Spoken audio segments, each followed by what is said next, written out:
على من لا نبي بعده أما بعد فأعوذ بالله من الشيطان الرجيم بسم الله الرحمن الرحيم لقد كان لكم في رسول الله أسوة حسنة لمن كان يرجو الله واليوم الآخر وذكر الله كثيرا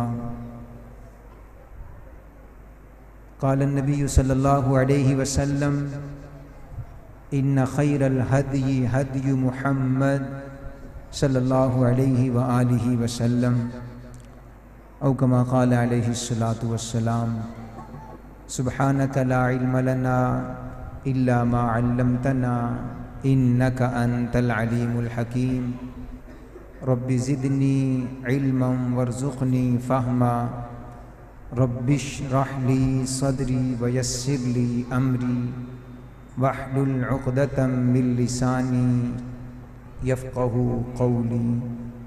درود شریف پڑھ لیں. اللهم صل على محمد وعلى آل محمد كما صليت على إبراهيم وعلى آل إبراهيم إنك حميد مجيد. اللهم بارك على محمد وعلى آل محمد كما باركت على إبراهيم وعلى آل إبراهيم إنك حميد مجيد. ہر ابتدا سے پہلے، ہر انتہا کے بعد ذات نبی بلند ہے. ذات خدا کے بعد دنیا میں احترام کے لائق ہیں جتنے لوگ، میں سبھی کو مانتا ہوں مگر مصطفیٰ کے بعد صلی اللہ علیہ وآلہ وسلم. ہوں لاکھوں سلام اس آقا پر، دل لاکھوں جس نے جوڑ دیے، دنیا کو دیا پیغام سکون، طوفانوں کے رخ موڑ دیے. اس محسن اعظم نے قاسم کیا کیا نہ دیا اس عالم کو، دستور دیا، منشور دیا، کئی راہیں دیں، کئی موڑ دیے.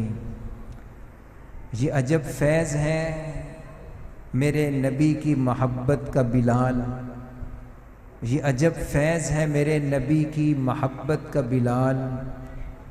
درود ان پہ پڑھتا ہوں رحمت مجھ پہ برستی ہے. حضرت چلے معراج پر بلغ العلا بکمالہ، اندھیرا تھا سب اجالا ہوا، کشف الدجا بجمالہ. صفات ہیں ان کی سب ہی بھلی، حسنت جمیع خصالہ. پڑھیے ان درود ان پر، صلو علیہ وآلہ. زمانہ رہتی دنیا تک سنائے گا زمانے کو، زمانہ رہتی دنیا تک سنائے گا زمانے کو. درود ان کا، سلام ان کا، کلام ان کا، پیام ان کا. بڑی ہی محبت اور احترام کے لائق علماء کرام، بزرگان دین، میرے انتہائی واجب الاکرام نوجوان ساتھیوں، دوستوں، بچوں، بزرگوں اور بھائیوں. مہینہ کون سا چل رہا ہے؟ اونچی بولیے. آج کے جلسے کا عنوان کیا ہے؟ سارے بولیں بھائی، کیا عنوان ہے؟ سارے بولیں، سارے بولیں، کیا عنوان ہے؟ مہینہ بھی آپ کو پتہ چل گیا، عنوان بھی آپ کو معلوم ہو گیا. ایک بات اور بتا دیجئے کہ ہم بیٹھے کہاں ہیں؟ مہینہ کون سا؟ عنوان کیا ہے؟ اور بیٹھے کہاں ہیں؟ پاک نبی کے احترام میں سارے ساتھیوں سے درخواست کروں گا اپنے موبائل، اپنی باتیں، اپنی محفلیں چھوڑ کر پوری توجہ کے ساتھ گفتگو سماعت فرمائیں، قریب قریب ہو جائیں۔ اللہ تعالیٰ کی رحمت سے پر امید ہوں انشاءاللہ آج کی یہ محفل آپ کی رائیگاں نہیں جائے گی۔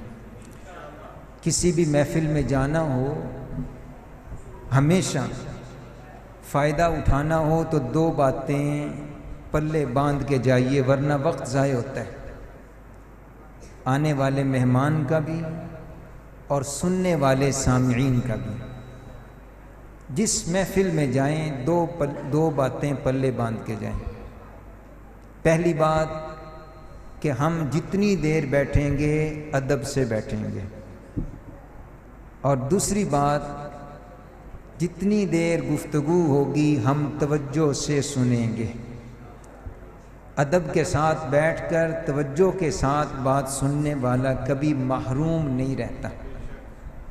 ایک بار پھر دوہرا لیجیے، ہم کہاں بیٹھے ہیں؟ مسجد میں۔ عنوان کیا ہے جلسے کا؟ سیرت مہینہ کون سا ہے؟ ایک بار پھر درخواست کروں گا جو میرے پیچھے بھائی دوست رہ گئے ہیں آپ بھی اٹھ کے آگے آ جائیں تاکہ مجھے بھی تسلی ہو کہ میں بھی کچھ کہنا چاہتا ہوں اور سننے والے توجہ کے ساتھ سنیں گے۔ آپ ٹیک چھوڑ کر آگے آ جائیں گے، جتنے ادب سے بیٹھیں گے انشاءاللہ العزیز اتنی ہی آپ محفل کی برکتیں گھر لے کر جائیں گے۔ کہہ دیجئے انشاءاللہ۔ مجھے وقت دیا گیا ہے، بڑی مختصر بات کروں گا۔ حضور اقدس صلی اللہ علیہ وسلم کی سیرت کے حوالے سے بات کرنا کوئی آسان کام نہیں ہے۔ لوگوں نے زندگیاں کھپا دیں اور پھر جاتے جاتے کہہ گئے لا یمکن الثناء کما کان حقہ، بعد از خدائے بزرگ توئی قصہ مختصر، کہ آپ کی شان بیان کرنے کا حق ادا نہیں ہو سکتا۔ بس ایک ہی بات ہے کہ خدا کے بعد اگر کسی کا مقام ہے تو آپ کا ہے۔ میں اس سیرت کی چند جھلکیاں، صرف 3 جھلکیاں اہم مواقع کی آپ کی خدمت میں عرض کرنا چاہوں گا، اس امید کے ساتھ اور اس دعا کے ساتھ کہ اللہ تعالیٰ مجھے بھی عمل کی توفیق عطا فرمائیں اور آپ دوستوں کو بھی اللہ عمل کی توفیق عطا فرمائیں۔ ایک بار پھر کہہ دیجئے ہمارے جلسے کا عنوان کیا ہے؟ صلی اللہ علیہ وسلم۔ آپ جانتے ہیں حضور اقدس صلی اللہ علیہ وسلم کو نبوت ملی جب آپ نبی بنے تو عمر مبارک کتنی تھی؟ 40 سال۔ ایک واقعہ عرض کروں گا 40 سال کی عمر میں نبوت ملنے کا، اور یہ بھی آپ کے علم میں ہونا چاہیے کہ 40 سال کی عمر میں اللہ تعالیٰ نے آپ کو نبوت عطا فرمائی، پھر 13 سال آپ مکہ میں مزید رہے، 53 سال کی عمر میں آپ نے مدینہ ہجرت فرمائی۔ ہجرت کے وقت آپ کی عمر کتنی تھی؟ ہجرت کے وقت عمر کتنی تھی؟ 53 سال، 50 اور 3 53 سال، 53۔ حضور علیہ السلام نے 10 سال مدینہ گزارے اور پھر آپ کی وفات ہوئی، عمر کتنی؟ 63 سال۔ اب 3 باتیں عرض کروں گا، 40 سال کی عمر میں نبوت ملنے کی ایک بات، 53 سال کی عمر میں ہجرت کے وقت کی ایک بات، اور 63 سال کی عمر میں نبی پاک صلی اللہ علیہ وسلم کی وفات کے وقت کی ایک بات۔ آپ سنیں گے؟ آپ سنیں گے بات؟ سب سے پہلی بات، آپ دوست جانتے ہیں کہ حضور اقدس صلی اللہ علیہ وسلم پر سب سے پہلی وحی نازل ہوئی کیا آیات تھیں؟ آپ صلی اللہ علیہ وسلم پر یہ آیات نازل ہوئیں۔ کانپتے جسم کے ساتھ آپ گھر تشریف لائے، آپ کا استقبال آپ کی کس بیوی نے کیا؟ حضرت خدیجہ رضی اللہ تعالی عنہا نے۔ نبی پاک صلی اللہ علیہ وسلم کانپتے وجود کے ساتھ تشریف لائے اور فرمایا زملونی زملونی، مجھے کمبل دو، سردی لگ رہی ہے۔ چہرے کا رنگ تبدیل، جسم میں کپ کپی، گھبراہٹ کی کیفیت۔ حضرت خدیجہ رضی اللہ تعالی عنہا نے بستر دیا، سمجھ گئیں کہ حضور علیہ السلام پریشان ہیں، آپ کو تسلی دینے کے لیے کچھ جملے بولے۔ امام بخاری رحمۃ اللہ علیہ نے صحیح بخاری میں وہ الفاظ نقل کیے ہیں۔ حضور اقدس صلی اللہ علیہ وسلم کو آپ کی زوجہ حضرت خدیجہ رضی اللہ تعالی عنہا نے یہ جملے بولے، کلا واللہ لا یخزیک اللہ ابدا انک لتصل الرحم وتحمل الکل وتکسب المعدوم وتقری الضیف وتعین علی نوائب الحق۔ یا رسول اللہ، آپ کیوں ٹینشن لے رہے ہیں؟ آپ کیوں پریشان ہو رہے ہیں؟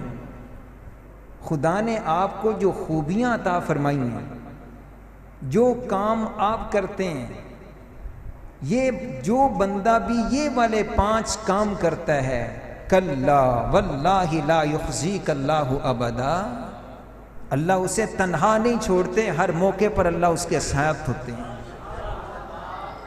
وہ 5 جملے سنیے اور اس کے بعد اسے آج کی سیرت النبی کا سبق سمجھ کر، یہ کوئی محفل نہیں آئے اور گئے، نہیں بھائی، کچھ لے کر جائیں، کچھ سن کر پلے باندھ کے جائیں کہ یا اللہ آپ نے موقع دیا حضور کے نام پہ جمع ہونے کا، تو جو باتیں ہوں گی ہم انشاءاللہ ان پہ عمل بھی کریں گے۔ پہلا جملہ، انک لتصل الرحم، اللہ کے رسول آپ رشتے جوڑ کے رکھتے ہیں، آپ رشتے نبھاتے ہیں، آپ رشتے توڑتے نہیں ہیں، آپ رشتوں کو جوڑ کے رکھتے ہیں۔ میں اور آپ جس نبی پاک کا کلمہ پڑھنے والے ہیں، کہیں ایسا نہ ہو کہ ہم صرف زبانی عاشق ہوں، ایسا نہ ہو کہ صرف ہماری زبان پہ کلمہ ہو، ایسا نہ ہو کہ نام کے مسلمان ہوں اور ہم اپنے ہی بھائیوں سے رشتے کاٹ کے یہاں بیٹھے ہوئے ہوں، ایسا نہ ہو کہ اپنی ہی بہنوں سے قطع تعلقی کر کے رشتے ناطے ختم کر کے یہاں موجود ہوں، ایسا نہ ہو کہ ہم سے ہمارا باپ ناراض ہو، ایسا نہ ہو کہ ہم سے ہماری بیوی ناراض ہو۔ رشتے توڑ کے بیٹھنے والا اللہ کی مدد سے ایسے محروم ہوتا ہے۔ میں نہیں کہہ رہا، رسول اکرم صلی اللہ علیہ وسلم ارشاد فرما رہے ہیں، لا يدخل الجنت قاطع، رشتے توڑنے والا کبھی بھی جنت میں داخل نہیں ہوگا۔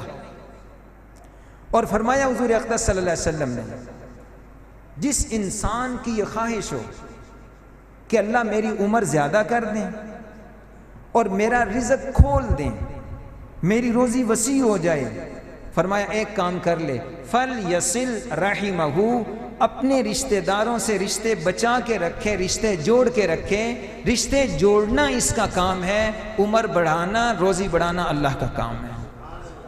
پہلا جملہ اِنَّكَ لَتَصِلُ الرَّحِمَ، دوسرا جملہ وَتَحْمِلُ الْكَلَّ، جو سیلاب ہمارے پاس آیا ہوا ہے، جس آفت سے ہم گزر رہے ہیں، اس پس منظر میں حضور کی سنت کی یاد دہانی کروانا چاہتا ہوں۔ وَتَحْمِلُ الْكَلَّ، اللہ کے رسول آپ پریشان ہو رہے ہیں، آپ تو وہ ہیں جو دوسروں کا بوجھ، دوسروں کی ذمہ داریاں اپنے سر پہ لے لیتے ہیں، ایسے بندے کی اللہ تعالیٰ ضرور مدد فرماتے ہیں، آپ پریشان نہ ہوں۔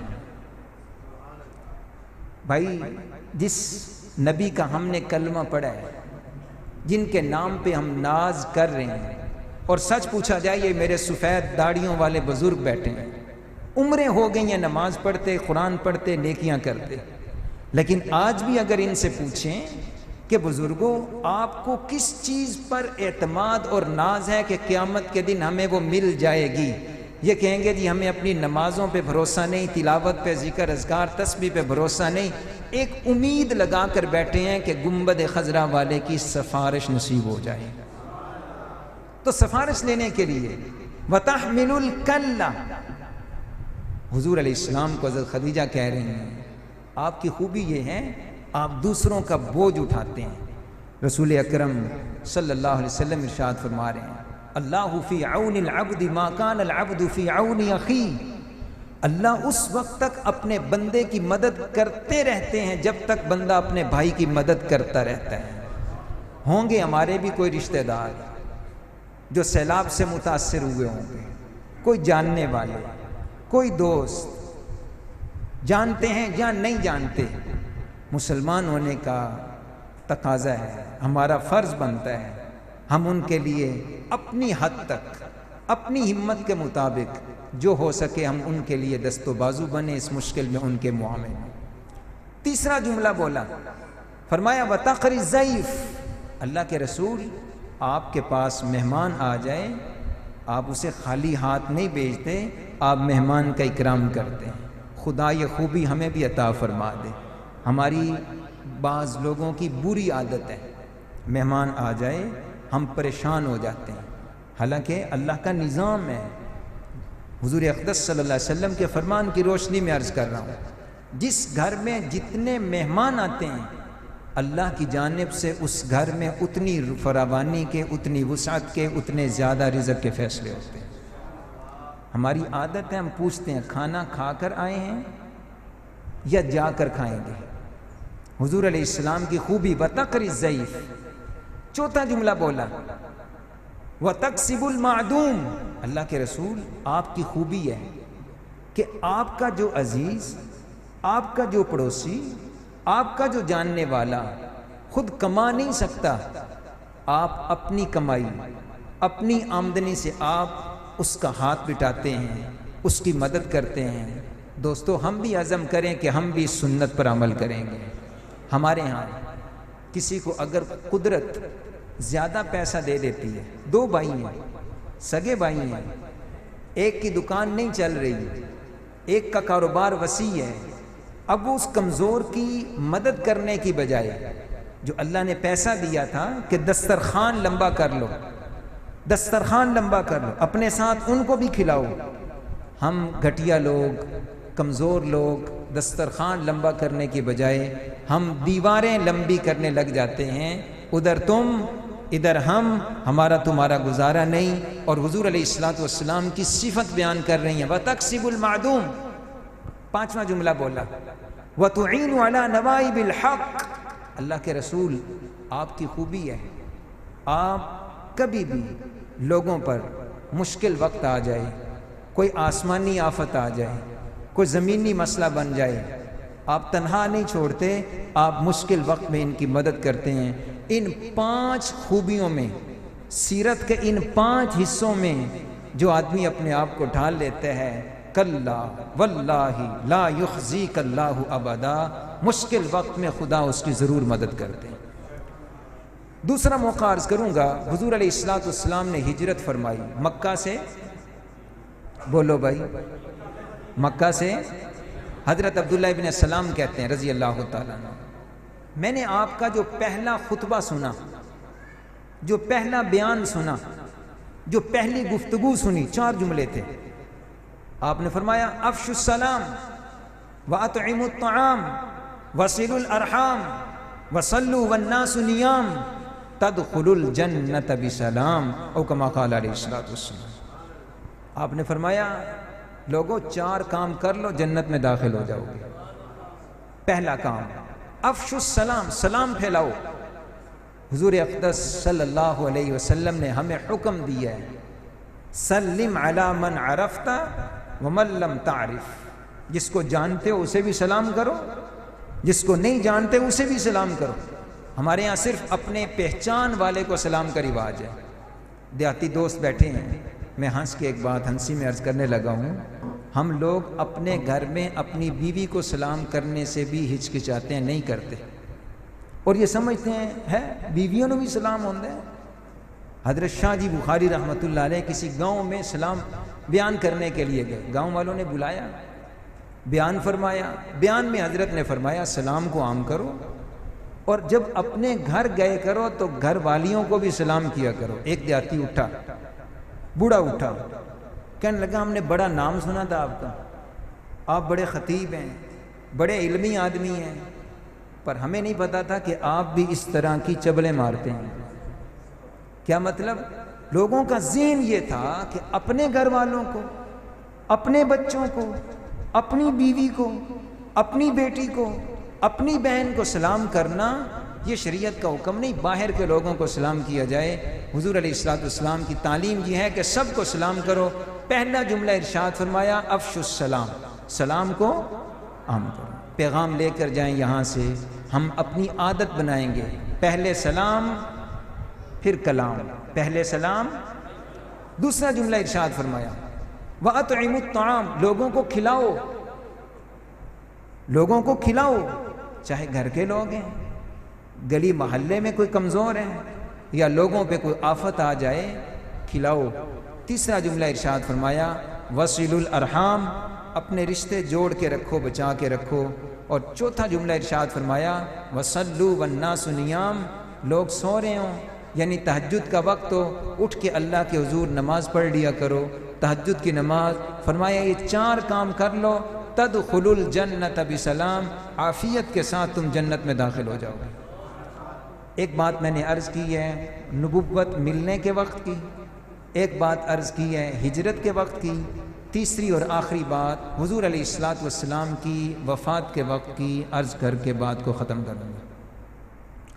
حضور اقدس صلی اللہ علیہ وسلم نے اپنی وفات کے وقت سب سے آخری جو امت کو نصیحت وصیت فرمائی، علماء کرام بیٹھے ہیں، آپ ان سے پوچھ لیجئے گا، ہمارا اپنا ماحول بھی ہے، معاشرہ بھی ہے، بابا مرتا ہے، ماں مرتی ہے، تو مرتے وقت آخری بول یا آخری جو ہمیں چند چانس کے طور پر مل جاتے ہیں، ہم اس میں سب سے اہم باتیں کہنا چاہتے ہیں۔ زمینوں کا یہ کر لینا، بچوں کی یہاں شادیاں کر دینا، فلانے کا خیال رکھنا، کاروبار فلاں کے حوالے کرنا۔ ہم اپنی زندگی کی سب سے اہم اور قیمتی بات کہنے کی کوشش کرتے ہیں۔ سب سے سمجھدار ہیں نبی پاک صلی اللہ علیہ وسلم، آپ جاتے جاتے سب سے آخری بات کیا ارشاد فرما رہے ہیں؟ احادیث مبارکہ میں الفاظ واضح ہیں، الصلاۃ وما ملکت ایمانکم، میری امت نماز کا دھیان رکھنا اور اپنے ماتحتوں کا دھیان رکھنا۔ خواتین بیٹھی ہیں، ماتحت کون ہوتا ہے؟ جس پہ ہماری بات چلتی ہے، جس پہ ہم آرڈر چلاتے ہیں، چاہے وہ بچے ہوں، استاد بیٹھے ہیں تو چاہے شاگرد ہوں، اور باپ ہیں، اولاد، اور خواتین بیٹھی ہیں، ان کی خدمت میں اس نصیحت کو بڑی تاکید کے ساتھ عرض کرنے لگا ہوں۔ اگر ساس ہیں تو بہو، میں نہیں کہہ رہا وما ملکت ایمانکم، جن پہ آرڈر چلتا ہے رسالت مآب صلی اللہ علیہ وسلم، ان کمزوروں کے، ان ماتحتوں کے سفارشی بن کر بڑوں سے اور ذمہ داروں سے کہہ رہے ہیں، ان کے ساتھ اچھا سلوک کرنا۔ خدا کرے کہ یہ ہدایات اور یہ پاک سیرت ہمیں بھی عمل کرنے کو مل جائے۔ یہ باتیں نہیں تھی حضور علیہ السلام کی، آپ نے جو کہا آپ نے کر کے دکھایا۔ آپ کے اپنے خادم حضرت انس رضی اللہ تعالیٰ عنہ خدمت نبوی میں 10 سال رہے، اور 10 سال کے بعد حضور علیہ السلام کی وفات ہوئی تو کہا کرتے تھے خدمت النبی صلی اللہ علیہ وسلم 10 سنوات، میں نے 10 سال رسالت مآب صلی اللہ علیہ وسلم کی خدمت کی ہے۔ ما ضربنی ولا شتمنی، کبھی 10 سال میں نہ مجھے حضور نے مارا، نہ مجھے 10 سال میں حضور نے گالی دی، نہ کبھی کسی کام کے کرنے کا کہا اور میں نہ کر سکا تو ڈانٹا، یا کسی کام سے روکا اور میں کر بیٹھا تو پھر جھڑکا۔ نہیں، مجھے حضور علیہ السلام نے وہ محبت دی جو حقیقی ماں باپ سے بھی نہیں ملا کرتی۔ خدا تعالی ہمیں اس پاک سیرت کی یہ چند جھلکیاں جو عرض کی گئی ہیں، ان کو اپنانے کی، اپنی زندگی میں لانے کی توفیق نصیب فرمائیں۔ وآخر دعوانا الحمدللہ رب العالمین۔